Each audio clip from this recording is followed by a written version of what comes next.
London Fashion Week is so back, and today we're gonna review the best and the worst shows of the spring season.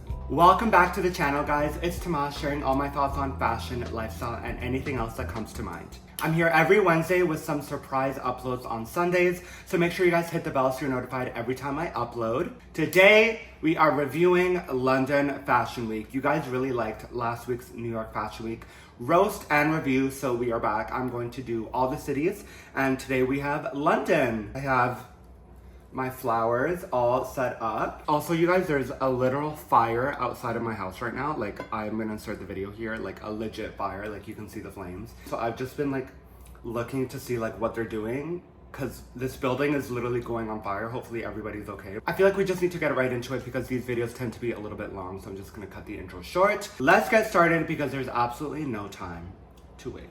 We are gonna start with Chet Lo. I gotta admit, in the past I haven't been a really big fan of Chet Lo. He has this specific brand of club kid wear that in the past I wasn't really kind of gravitating towards. It's not really my style, but I also really appreciated this very kind of specific niche that he built himself for his brand. You know, his whole aesthetic are these little spikes on the tops and the skirts, and sometimes it really turns into this kind of 3D exaggerated shapes with the spikes. So in the past, it was giving much I see you, I respect you, but it's just not for me. However, this new show was actually quite different for spring 2025 than what he's done in the past. It was a much more subdued and mature show, and I really appreciate it because I think in London, the thing about London Fashion Week is that a lot of these designers show this kind of desperation, and I'm saying that in a positive way. Like, a lot of these designers just have so much creativity that you don't really see in Milan or Paris, just because when you go to these bigger cities, you kind of get this pressure to just create sellable product.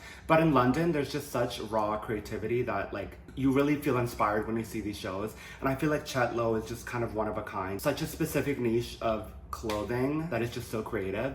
But the show was a little bit more mature, so he managed to actually turn these spikes into a really sellable, normal kind of fashion person that loves fashion would actually want to wear. He subdued these spikes on these kind of sets. So as we see here in look 3, in this black and blue kind of a top pants set, the spikes are a little bit tinier, so it actually becomes a really wearable kind of going out piece. Can you actually picture a Chet Lo kind of simple black dress like he showed here on the runway? It was actually a really great show, and I really respect Chet for kind of realizing that I kind of need to take my brand to the next level and kind of venture out from my aesthetic. Overall, some really strong pieces in this collection. One of my favorites is this spike hoodie set with the skirt. I mean, you can totally buy it as a look or wear it as separate. You can wear the hoodie with some jeans, or you can wear the hoodie with some like skirt that will go down to the floor. So it was kind of like showing you guys a whole look, but a lot of these pieces can just be taken one-to-one, purchasing them one, and then kind of styling them with stuff that you already have in your closet. Overall, this is a really great collection. It actually kind of turned me into a Chet Lo fan because I love when a brand can kind of venture out and really push the limits to their aesthetic. The menswear was freaking amazing. Like, I want to buy all these pieces, especially in look 20, this guy wearing this little spike cardigan with some loose trousers. That's so my vibe, just kind of keeping it cool and casual. It's the texture of the pieces that what makes them so interesting, you know? That's what we go to Chet Lo for, is the textured kind of creativity and the construction of his pieces. This was a really strong collection. I'm very impressed. And to be honest, I actually now want to buy some of these pieces because, you know, I'm not really into the club kid aesthetic, but because I'm a little bit more, I'm not minimal, but I do kind of like to keep it a little bit more like elegant and casual. But I feel like these pieces can totally fit into my wardrobe. And, you know, as a fashion lover who maybe doesn't want to venture out, but also still wants those kind of going out pieces that have a little bit of texture to them, Chet Lo is here for you. I loved it. Very good, and I'm just so happy. I think like this is why I love London Fashion Week. I feel like there's a lot of kind of creativity, and each brand is doing their own thing. Like Ashley Williams, which we'll get into it later in the video, has her own aesthetic, and there's no one really doing anything like Ashley Williams. There's no one really doing anything like Chet Lo, you know? That's why I love London Fashion Week, that kind of era of creativity. Simone Rocha has had her brand for over 10 years now, so when I saw that she was showing, I really was wondering how she can kind of take her brand to the next level or onto the next 10 years. Previously, her brand has been very specific about tulle and kind of this feminine, little bit younger, kish aesthetic to her clothing. You know, it's a lot of tulle, kind of comparable to Molly Goddard. But in this outing, I feel like every designer kind of just went a little bit more mature. And I don't know if this is maybe comparable to the economy right now, where we have to feel like a little bit more serious and a little bit more somber. This outing just felt a little bit more pared down, and I have to say it really worked for Simone Rocha. I know sometimes people might think that her brand is exuberant and all about just doing the most, but she proved here that she can actually really tone it down in a way that still stays true to her brand. We still got the oversized tutus, which I have to say weren't really my favorite parts of the collection. They looked a little bit too specific to kind of like ballet core and stuff, and I really didn't like how they were just so exuberant and very specific and stiff. I really appreciated that she worked with different fabrics here. I noticed this fabric that she was working with, it is this little mesh green see-through top that she actually turned into a top and then also into a skirt later into the collection, and I really like this. I kind of saw her playing with different fabrics and what she usually likes. The men's looks were phenomenal. I want this entire men's collection, especially this one kind of like Adidas tracksuit. It's been Simone Rochified. So you see that in the strings, it's actually been tied into a bow on the hem. And I was like, wow, this is such a clever way of letting people know that this is Simone Rocha. And it's funny, would you ever picture Simone Rocha doing a simple brown tailored suit? But she did it here and it worked so well. I mean, it has like a little bit of tulle attached to the blazer. It would be fun maybe if the tulle is detachable. So if you ever feel like kind of paring it down your look, you can kind of detach the tulle. I love when I'm kind of reviewing a collection, then I'm like, oh, I actually like really love this. I want to shop this for next season. Basic trousers, basic jackets, yes, but I feel like maybe she kind of had to like she thought of the Simone Rocha piece, but then she kind of had to style it to look, which is why we get these kind of like nonsensical basic pants. Then we have this really interesting piece. It is kind of like an ode to an Adidas track jacket, but it zips down in the middle and then it has a little bit of tulle inserts on the waist and the chest. And this is just so clever. I love that she's so easily able to include her tulle and her kind of like signatures into the men's looks or the women's looks. I feel like for me, this was kind of like a next level show for Simone Rocha, especially these brands that, thank God, they have been, you know, at it for 12 or 14 years. At one point, you really have to learn how to pivot and really kind of show customers and press that you can kind of do something different than what you're known for. I feel like Simone proved that she can push her business into new territory. And I mean, she has a store in New York, which I heard is doing well. She has her store in London. So I'm really happy. I thought this was a great collection. I haven't been a really big fan of Simone Rocha for like some time now, but lately I've kind of warmed up to her vibe and kind of like what her brand stands for. So I have to say this was a really great, fantastic show. Let's move on to one of my faves, Ashley Williams. Ashley Williams has long been a staple at London Fashion Week as well. I think she's past 10 years now, yeah, because I remember when I lived in London, I think I went to one of her shows once, and that was like when she was really early on. So Ashley Williams is this kind of mix, it's a very specific niche, this mix of Japanese style with Club Kid, Shoreditch, East London kind of vibe. I personally love it. I know some people have very strong feelings about her and say, you know, the quality of the clothing isn't that great. It's just very all put together, feels like it's very mishmash. And I do kind of agree. I mean, I don't think when you go to Ashley Williams, really, you're trying to buy well-constructed pieces, if I'm being honest. I don't know if that's like shady, but like these are just fun party clothes that you can kind of, you picture these girls that go out in like London, in the East London area, and they just like put it all together with some heavy makeup, and you know, they drink and they smoke cigarettes, like that's the vibe. And here I feel like this was a strong outing for Ashley. I feel like in this collection what I got was like a really big Sailor Moon reference. I mean, there was like a literal Sailor Moon dress near the end. She kept doing this dress that was like a little bit, it was like kind of like a baby doll dress, but it would have like an anime print on it. I'm noticing that these dresses have a dropped waist, and you know, I'm harking back to Alaya Spring 2025 back in New York with the drop waist as well. So I don't know if like that's a new trend alert, but I've seen a lot of skirts that are becoming with a dropped waist. Possible trend alert there. You could also compare this kind of to like Sandy Liang, and I know there was like Sandy Liang discourse back in New York because everybody was kind of like clowning her for kind of just making really basic pieces. But it's comparable to Sandy Liang, but it's a little bit more Japanese inspired, which I've said again. You know, there's like anime references, there's kind of pop culture references. It's like early 2000s vibe, which I actually really like, but I could see why somebody would think that a lot of it is kind of just nonsense. There was this one dress that I just gagged over. I thought it was so clever. So made this really elegant kind of harness dress, but instead of a belt, she actually added a hairbrush to the waist of the belt to tighten it. And I thought this was so clever. This was just like so smart, like so Ashley Williams. Add that little bit of kitsch part to the waist of the dress to an otherwise elegant little black dress. I just thought that was so clever. And then when I see most of the collection is packed with mostly just separates, why doesn't Ashley do more evening wear or elegant wear? Because she actually does it really well. I don't know if maybe this is kind of like an untapped territory for her, but she can actually do really nice evening wear that still kind of has her aesthetic. You know, if there's like a cool movie star for like a red carpet opening or something, I feel like if she made these dresses into production, she would actually get maybe celebrities wearing them. So if I could suggest anything, I would kind of want her to develop some more evening wear. You know that you can do these day wear pieces, these separates that are so cool, these hoodies with the prints on them. We know that you can do that, but I think it's time to maybe push it a little bit further and see if you can kind of venture into like evening wear. There was this one black dress with a tulle dress on the back, and you know, it's styled in a very Ashley Williams way with the leggings and the tights, but picture this with a really nice Gambito Rossi sandal on a red carpet look. You know, it actually really works. If I'm suggesting anything, I'd kind of want her to maybe develop more of that evening wear and kind of just take her brand to the next level. All right, Roksanda. So again, another staple at London Fashion Week. Fun fact, actually Roksanda applied for administration earlier this year and she actually got saved. She got bought out by the brand group for like kind of a restructuring of her brand. So, I mean, this collection, I think in my opinion, proved why she was almost gonna call it quits. Let me get into it because I really did not love this. So I feel like Roksanda is it reminds me of Amelia Wickstead, where these designers blend high art and kind of incorporate that into very eccentric, voluminous shapes. Roksanda is kind of known for creating these huge, out there, very inconvenient dresses.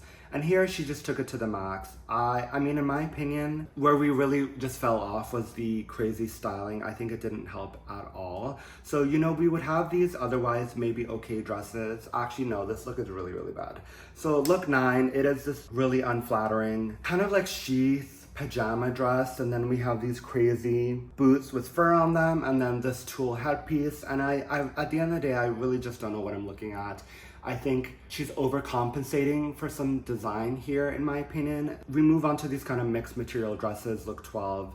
This orange kind of tulle attached to a simple dress, but then it turns into white and then it goes into the back. It's really confusing, you guys. It was just overwhelming. I looked at this collection and I look at the video and I'm just like, what the actual F is going on? It seems like she focused a lot on recycling fabrics here. So we see in look 22, it is this otherwise simple dress, but then this kind of like recycled fabric at the bottom, and it's just the fluffy shoes. The fluffy shoes are like pissing me off, honestly. Roksanda has this very specific brand of eccentric that I don't necessarily think anybody is buying into, if I'm being really honest. Like, I don't really see how she's managed to stay afloat this long. I mean, I remember when I used to live in London, she actually had a boutique on Mayfair, right beside Christopher Kane. Shout out Christopher Kane, you were one of the real ones. But she had a whole ass boutique, so maybe earlier on it was great, but it was just overwhelming. It felt like ridiculous. It felt really unrealistic. There's this orange kind of like chocolate wrapper dress thing that I really hated, and you would see the pieces and you'd be like, oh, this is okay, but then you see it styled with the furry shoes and you see it styled with the mesh hat, and I'm just like, it was overwhelming. That's all I'm gonna say. And I don't know if she's overcompensating because she just got bought out, so she kind of needs to show the group, her like buyers, that like, look, there's something here. But you know, I really want her to focus more on day wear, because at the start of the show there was some really great kind of tailoring and very simple kind of pieces that, you know, a fashion London woman would love. And when I go into their website, she actually has like a bridal section. So I don't know if this is like maybe a big part of her business, but she could also focus on some more bridal, because when you look at these dresses, they're actually really elegant, concise pieces. I think if you're trying to restructure your brand and your business, it was a messy show. Sorry, Roksanda. I wish you luck on your business endeavor, but you're gonna need a lot of the luck, because yeah.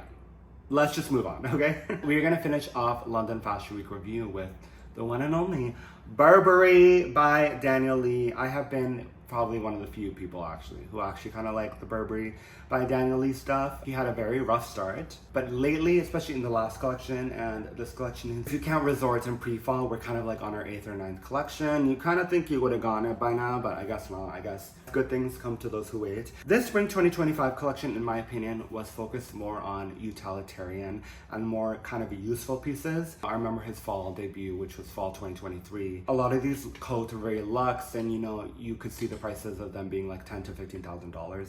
So I like that he's kind of editing the coat here, because Burberry is a brand that was built off outerwear, and you know, we see the classic raincoat trenches that everybody who works in finance in London is wearing. I really like these kind of runway iterations in these parkas that still look very utilitarian and very useful, but then he added a little bit of pizzazz with the bird feathers attached to the collar. I think again it would be creative and more useful if it's detachable. So you know, you don't want to be going into the office every day with like a bird's nest on your neck. So if it's detachable, I actually think that's quite clever. I feel like Daniel Lee is cementing a classic silhouette for him at Burberry that is very memorable. So it's this aesthetic of the cropped military jacket with a long skirt that flows to the floor. We've seen this in previous collections, and I've actually seen it in other Burberry collections as well. So I kind of like that he's kind of slowly but surely cementing his kind of styles at the brand. Some of it does fall flat, and I think it's very hit or miss with Daniel Lee. Burberry's a hard brand to design for, and I think we have to cut him some slack because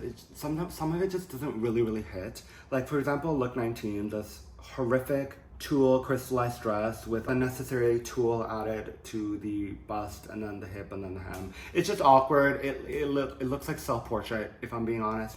And I think when you're designing for such a big brand like Burberry, you feel pressure to design for every single category. You know, you have evening wear, you have day wear, you have sportswear, you have streetwear, you have accessories, you have handbags. So it's a lot on his plate, and it's a hard job, to be honest. I don't think anybody would want this job right now, no matter how much they're paying him. I wish he would focus less on the evening wear, because you know, we saw Burberry go to the Met Gala this year and none of the looks were memorable at all. He does some really strong day wear. Like really love this kind of scarf short sleeve top that kind of, you can tie it in many ways. You can leave the scarf draping on the front, or you can kind of tie it on your neck with some Burberry check cargos. Like that's so cool. You add that with like a nice sexy sandal when you're going out, and I could totally see a really cool fashion girl wearing this head to toe look when they're going out.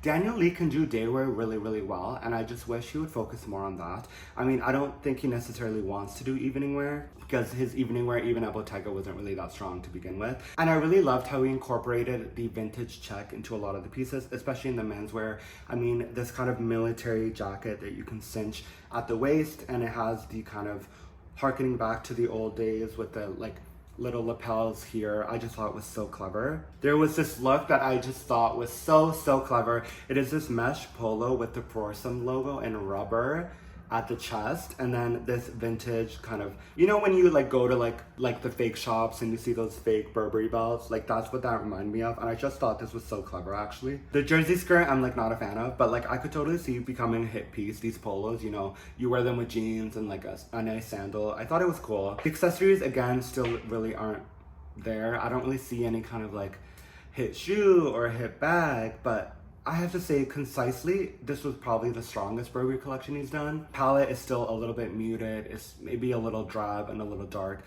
Lots of beiges, browns, dark blues, and maybe it would help if you would do maybe like really bright colors. I know this is a British brand, and in London it rains like every single day. But yeah, it's not really there. I have to admit it, it's not fully there, but I have to maybe cut him some slack, because I just think Burberry is probably one of the hardest brands to design for right now. I mean, I don't necessarily think that anybody shopping at Burberry is needing this runway pieces. Like, to admit, like Burberry used to be like the people's brand. You used to be able to go get a Burberry trench for 800 pounds, you know, like it necessarily was never ever high fashion. You know, they dissolved the Prorsum line, which was the runway line. Perhaps they don't even need to do this, because it was a very attainable fashion brand. I'll say that. It was very attainable compared to other designers. We see all these reports of their sales being weighed down. I just think if we can figure out how to restructure the brand appeal to the very, very, very small number of people that actually care about the runway, but then also appeal to the mass market of the common starter luxury client that is shopping at Burberry. That is the end of my London Fashion Week Spring 2025 recap. I really hope you guys enjoy this. I mean, I only talked about 6 shows, but again, if I don't talk about it, they say, if you don't have anything nice to say, don't say anything at all. Let me know if you guys like me kind of focusing 6 minutes, 5 minutes on a specific brand, or if I should talk about more brands only for like 2 minutes. Let me know what kind of way that you like to watch these videos. Thank you so much for the support on these. You guys really loved the New York Fashion Week video. So I'm really happy to be making these again for you guys. Stay tuned. Next week, I am going to Paris Fashion Week.